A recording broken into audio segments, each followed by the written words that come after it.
let's focus on President Trump's national approval rating, which has fallen drastically since he was elected. But do Georgians feel the same way? Atlanta News first reporter Abby Kassour is breaking down the numbers for us.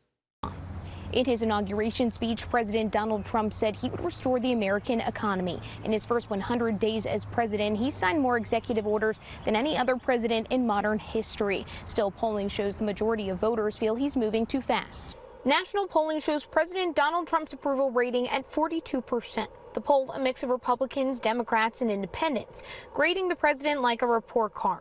61% of Americans think President Trump has been rushing to make changes without considering the impact of those actions. 39%, however, believe President Trump is doing what he needs to do to get the country back on track. President Trump is delivering on his promises to lower costs for American families and businesses. A Georgia-specific poll from online polling company Civic shows his approval rating slightly above the national average of 43%, but he still has strong support from Republicans, including Georgia's Republican congressional delegation. Absolutely blown away. President Trump is fulfilling all of the campaign promises he made.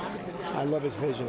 Nothing's been codified into law. He's using DOGE to cut a lot of waste fraud. The polls show an upside for Trump. The majority of Georgia Republicans continue to support him.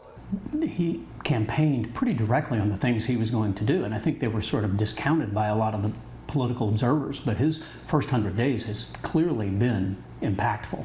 Mark Roundtree with Landmark Communications expects more Georgia Republicans eyeing a 2026 run against Democrat State Senator Jon Ossoff may try to align themselves with Trump. Senator Ossoff here in Georgia is probably sort of the Republican public enemy number one for the whole country. He probably is the most vulnerable Democrat in the entire country as far as U.S. Senate. The majority of Americans say that they're concerned about the impact of tariffs on the items that they buy, but it hasn't changed purchasing patterns.